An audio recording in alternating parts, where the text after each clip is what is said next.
فاذكروني أذكركم واشكروا لي ولا تكفرون يا أيها الذين آمنوا استعينوا بالصبر والصلاة إن الله مع الصابرين.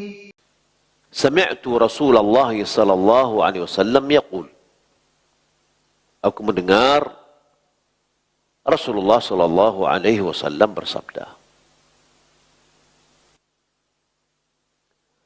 Inna awwalan nasi yuqda yawmal qiyamati alaihi rajulun ustushhid.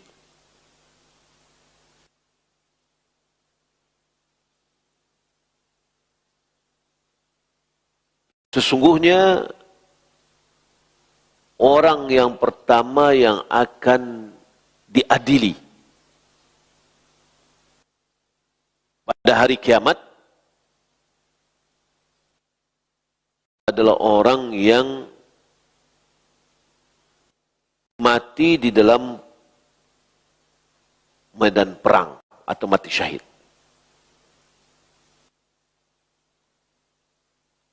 Fa'utiya bihi, lalu didatangkanlah orang itu. Fa'arrafahu ni'amahu fa'arafaha.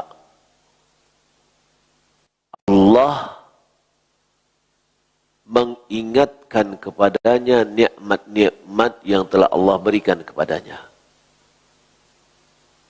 Lalu dia mengakui.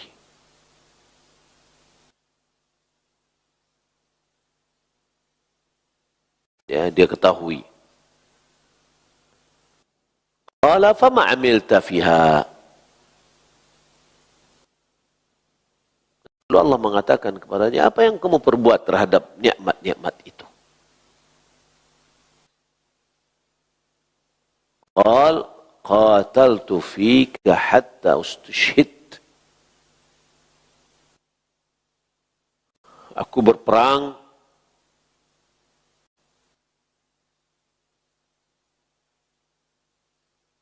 karena engkau sampai aku mati syahid. Qala kadzabt. Allah mengatakan engkau berdusta. Walakinnaka qatalta li an yuqala jari. Faqad qila. Akan tetapi engkau berperang supaya engkau dikatakan sebagai seorang pemberani. Hal itu sungguh telah diucapkan. Si fulan pemberani, sefulan pahlawan, sefulan.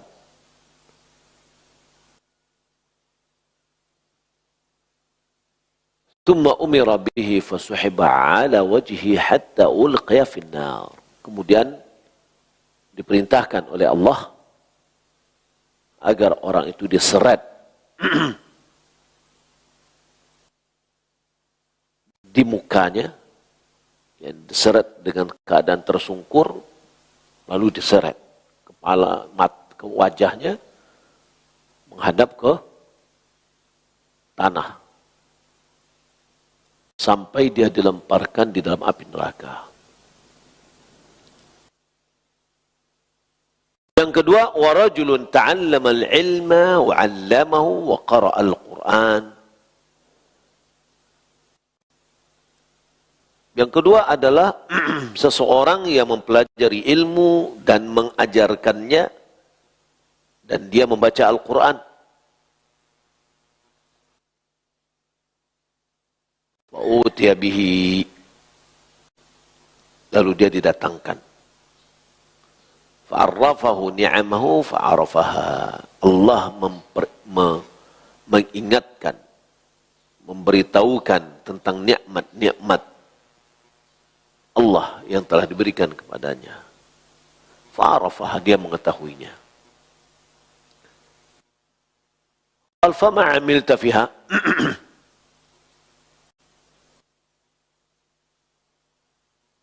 Allah mengatakan, apa yang engkau lakukan terhadap nikmat-nikmat itu? Qala ta'allamtul ilma wa 'allamtuhu wa qara'tu fika al-Qur'an. Aku mempelajari ilmu, lantas aku mengajarkannya kepada manusia. Aku membaca Al-Quran karena engkau. Qala kadzabt. Allah katakan, engkau berbohong. Lakinnaka ta'allamta al-ilma liqala 'alim wa qara'ta al-Quran liqala huwa qari. Engkau mempelajari ilmu agar engkau dikatakan sebagai alim, pakar, seorang berilmu. Dan engkau membaca Al-Quran agar engkau dikatakan sebagai qari. Qari fulan, qari fulan. Ahli qiraah. Pakar dalam qiraah. Pakar dalam baca Al-Quran. Atau suaranya yang dijadikan diandalkannya qari fulan, qari fulan. Faqad qila. Dan sungguh itu sudah diucapkan. Orang sudah mengatakan kepada engkau, seorang alim fulan, pakar ini, ya, atau qari fulan. Thumma umira bihi. Lalu diperintahkan suhiba ala wajhihi hatta ulqiya finnar. Lalu diseretlah wajahnya sampai dia dilemparkan ke dalam api neraka.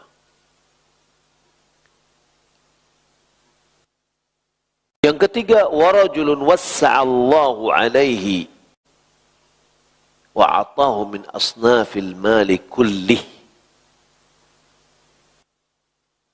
Orang ketiga adalah orang yang Allah lapangkan rezeki kepadanya. Dan Allah berikan kepadanya seluruh jenis ragam harta. Ya, dia namanya harta, dia gihli Allah. Berarti kaya raya. Utiya bih. Lalu datangkan lagi orang ini. Fa'arrafahu ni'amahu fa'arafaha. Allah ingatkan dia, Allah beritahukan kepadanya akan nikmat-nikmatnya, lalu dia mengetahuinya, dia mengakuinya. Qala fama 'amilta fiha. Lalu Allah mengatakan, apa yang engkau amalkan dalam nikmat itu? Berarti disampaikan seluruh kekayaan-kekayaan. Qala ma taraktu min sabilin tuhibbu an yunfaqa fiha illa anfaqtu fiha lak. Tidak ada celah, ya, aku tidak membiarkan satu celah pun, satu jalan pun yang engkau menyukai diberikan infak di dalamnya, kecuali aku telah berinfak karena engkau. Apapun celah kebaikan untuk berinfak, dia sudah berinfak karena Allah Subhanahu wa taala, katanya. Jadi tidak ada lagi celah kebaikan untuk berinfak yang disukai oleh Allah Subhanahu wa taala untuk berinfak, kecuali dia sudah melakukannya karena Allah. Qala kadzabt. Lalu Allah Subhanahu wa taala mengatakan, engkau berdusta. walakinnaka fa'alta liyuqala huwa jawadun. Bahkan engkau melakukan itu supaya engkau dikatakan sebagai dermawan. Qad qila. Sungguh itu sudah diucapkan. Thumma umira bihi fasuhiba ala wajhihi hatta yulqiya finnar. Kemudian diperintahkan untuk diseret wajahnya sampai dia dilemparkan ke dalam api neraka. Na'udzubillah min dzalik. Ini adalah 3 golongan. Yang pertama adalah orang yang berperang jalan Allah kemudian dia meninggal dunia. Ditanya oleh Allah Subhanahu wa taala, lalu dia katakan bahwasanya dia berperang karena Allah. Mati karena Allah. Dan Allah Maha mengetahui niat orang.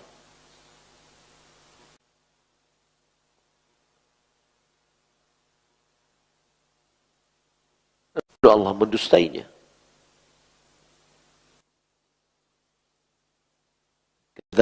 Engkau telah berbohong, engkau berperang agar dikatakan sebagai pemberani. Engkau belajar, mengajarkan ilmu agar engkau dikatakan sebagai seorang alim. Engkau baca Quran sebagai dikatakan sebagai seorang qari. Engkau berinfak supaya dikatakan sebagai penderma atau dermawan.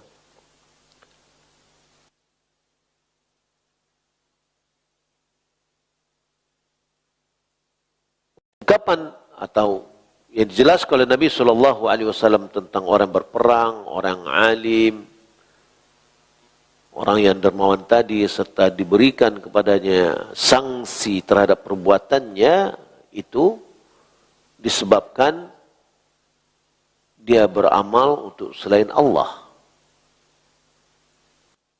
sehingga dia dimasukkan ke dalam api neraka.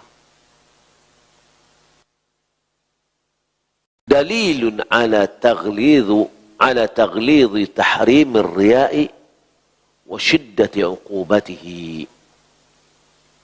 Ini dalil bukti besarnya keharaman, beratnya keharaman riya dan kerasnya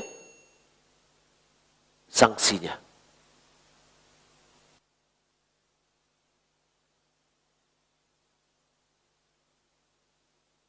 Ala al-hathi ala wujubil ikhlasi fil a'mal.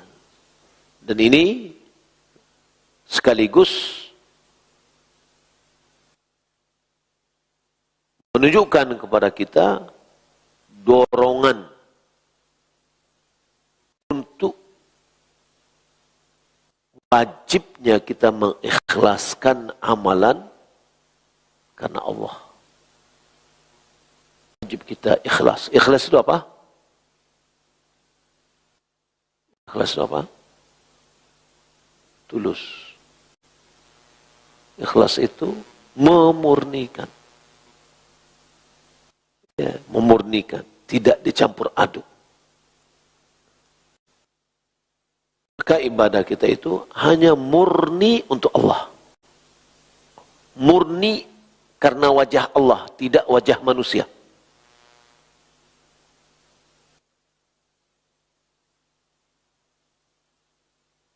Tapi kalau sudah diikutsertakan wajah manusia, syirik jatuhnya.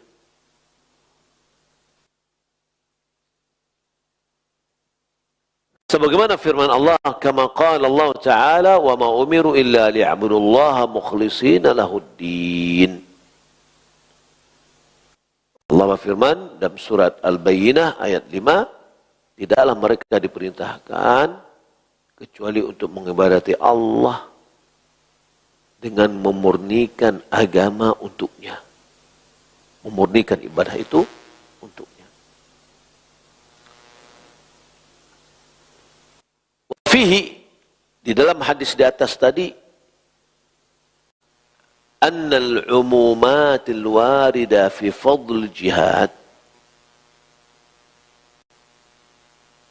hadis-hadis yang umum, dalil-dalil yang umum yang datang menjelaskan tentang keutamaan jihad, innama hiya liman arada Allah Ta'ala bidzalika mukhlisa. Keutamaan itu adalah bagi orang yang murni menginginkan Allah saja dengan amalannya, dengan jihadnya. Tidak ada campur yang lain, tidak untuk mendapatkan harta rampasan perang atau dikatakan sebagai pemberani dan yang lainnya. Sebagaimana kita sudah pelajari hadis sebelumnya, ya, barometer dari ikhlas itu litakuna kalimatullah hiyal ulya. Targetnya adalah agar kalimat Allah itu tinggi. Bukan karena keberanian, bukan karena hamiyah, yaitu kepentingan golongan dan kelompok, tapi karena murni untuk mengangkat kalimat Allah.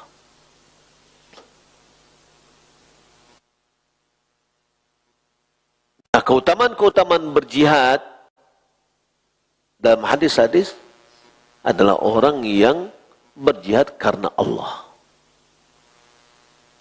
Wa kadzalika tsanau 'ala al-ulama'i wa 'ala al-munfiqina fi wujuhil khairat kulliha mahmulun 'ala man fa'ala dzalika lillahi ta'ala mukhlisa. Begitu juga pujian terhadap para ulama, tersanjungnya seorang alim, keutamaan alim, keutamaan ulama, keutamaan orang bersedekah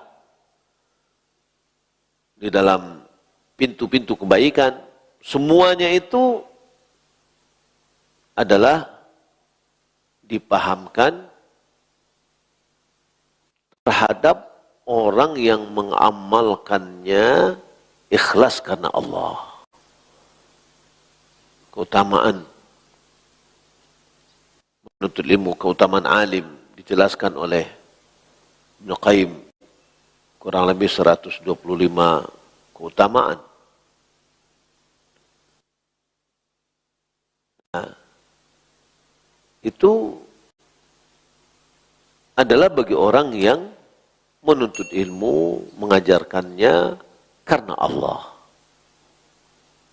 Maka dia mendapatkan keutamaan-keutamaan itu. Begitu juga keutamaan orang yang berinfak.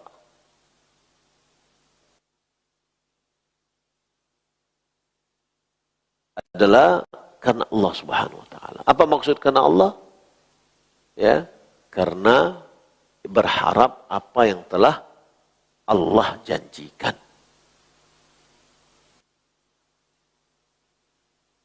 Yang dijanjikan oleh Allah ada pahala akhirat dan ada manfaat dunia.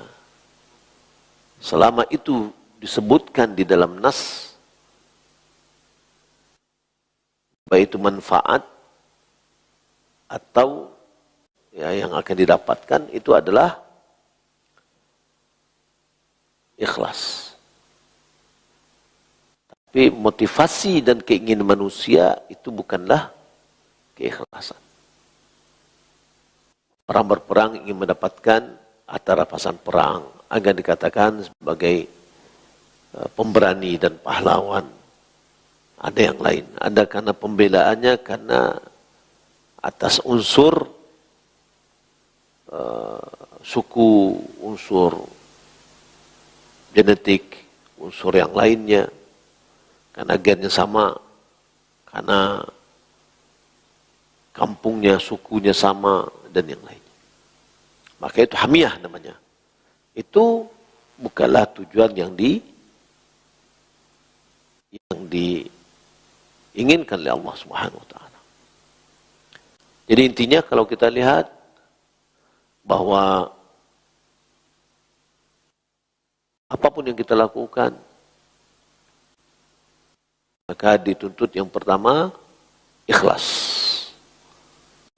Ikhlas di sini adalah memurnikan amalan kita ya untuk Allah dan apa yang telah dijanjikan oleh Allah.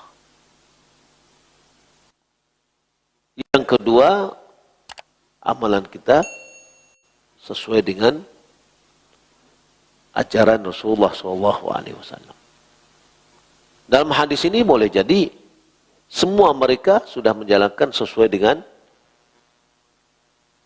sunnah Rasulullah SAW. Tapi syarat pertamanya tidak. Ya. Syarat pertama adalah ikhlas karena Allah Subhanahu Wa Taala. Ternyata hakikat dari perbuatannya Allah Maha mengetahui, dia melakukan bukan karena Allah. Bagi kita, tentu yang kita juga mengetahui secara pribadi, apa yang terbesik di hati kita sebenarnya untuk melakukan itu. Apa motivasi?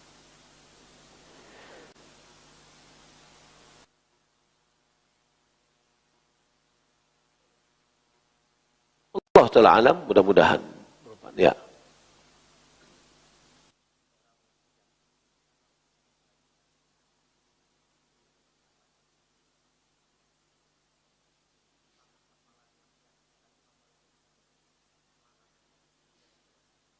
Ya.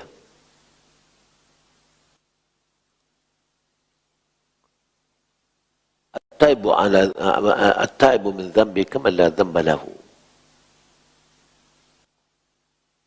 Orang yang bertaubat dari amalannya, dari dosanya, seperti orang yang tidak punya dosa.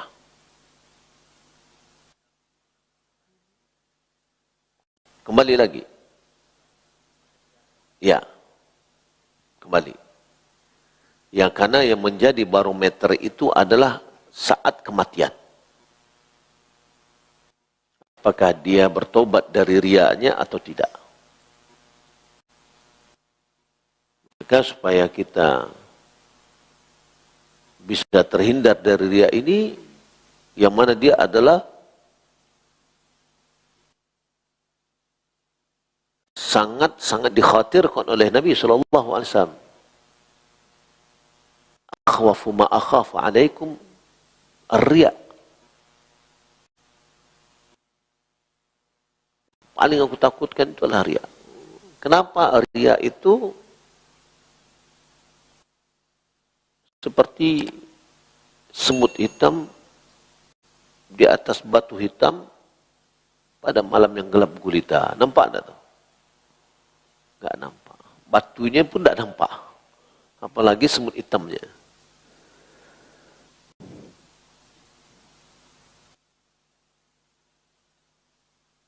Lalu diberikan perumpamaan oleh Nabi. Yakumur rajulu yusalli. Seorang solat fayuzayyinu salatahu lima yarahu rajul. Dia perbaiki solatnya karena ada orang melihat.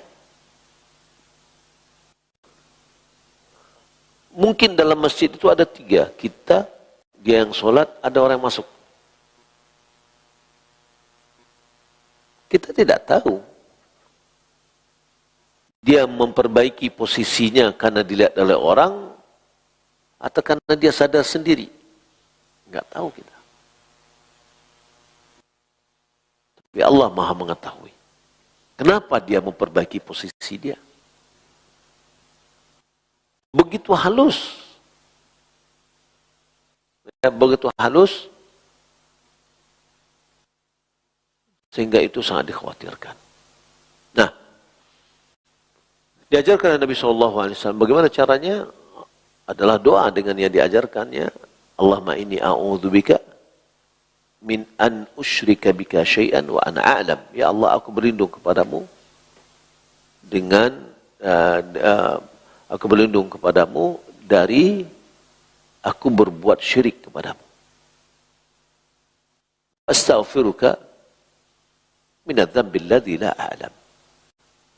Aku berlindung kepadamu dari aku berbuat syirik yang aku mengetahui. Dan aku memohon ampun kepadamu dari dosa yang tidak aku ketahui. Karena terkadang mungkin tidak lepas kita dari itu. Maka perlu ada pengikisnya, penembusnya, penghapusnya. Jadi amalan kita terakhir itu tergantung dalam kondisi posisi kita saat meninggal dunia.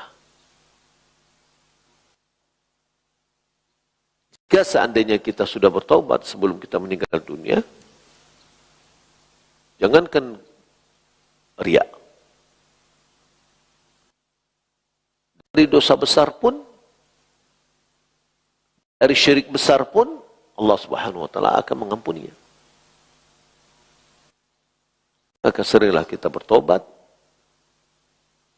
ya, terutama adalah syirik kecil. Kenapa? Syirik besar itu jali, tampak jelas. Dan orang-orang yang sudah mengaji, insya Allah lah, ya, insya Allah tidak ada yang akan berbuat syirik besar. Ya, kecuali mungkin syirik niat. Nah, niat ini berat ini. Karena di antara syirik besar itu adalah syirik niat. Yang kedua adalah syirik kecil. Ini berbahaya.